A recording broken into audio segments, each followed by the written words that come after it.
Gölgeye yakınsaydı araba bu tarafa. La ilahe illallah, Allahu ekber, Allahu ekber ve lillahil hamd.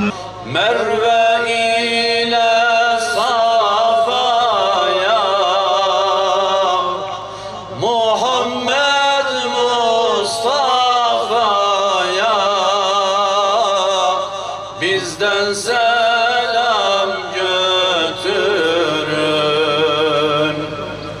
Muhammed Mustafa'ya bizden selam götürün. Bismillahirrahmanirrahim.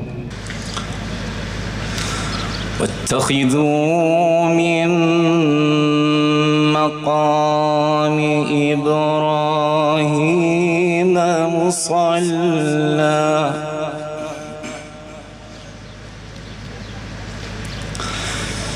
وأعهدنا إلى إبراهيم وإسماعيل أن طهر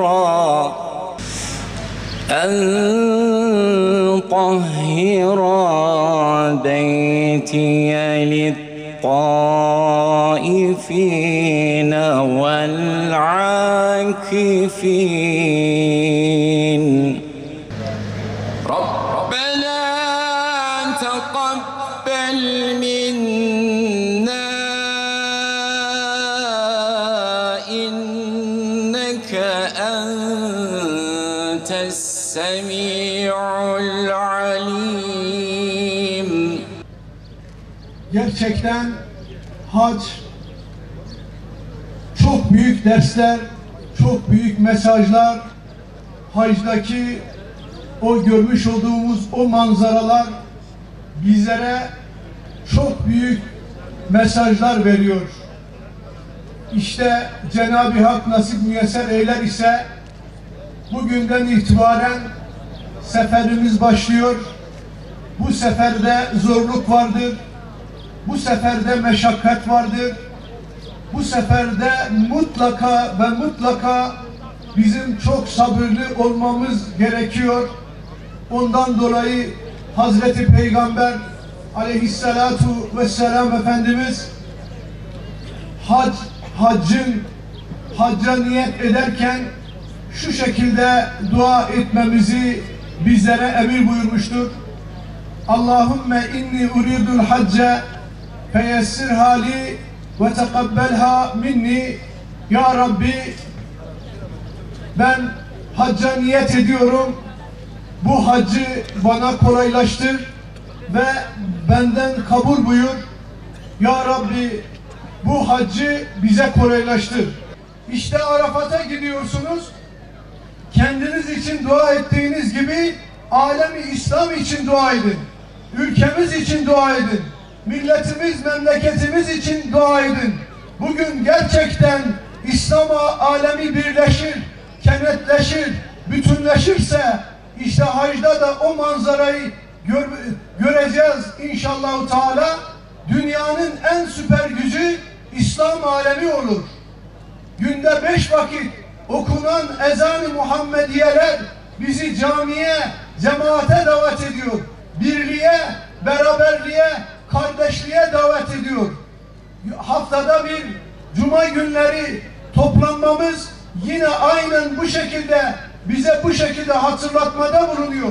Haccın her yerinde değişik manzaralar, değişik mesajlar, bizim için değişik ibretler vardır. O şeytani taşlarken, Mina'da o şeytani taşlarken aslında şeytani ve nefsani duygularımızı taşlıyoruz. Şeytani ve nefsani olan duygularımızı ayaklarımızın altına alıp ezmeye çalışıyoruz. Şeytani taşlarken işte ya Rabbi riyadan, gururdan, kibirden, mal ve mevki, makam sevgisinden, bunlar şeytani duygulardır. Bizi bunlardan muhafaza eyle. Orada şeytan orada değil, şeytan bizim içimizdedir. Biz şeytani taşlarken içimizdeki gururu, kibiri, riyayı, desinler için yapmış olduğumuz işleri ya Rabbi bizi bu şekildeki şeytani sıfatlardan muhafaza buyur dercesine orada şeytani taşlıyoruz. Mescid-i Aksa bugün İsrail işgali altındadır.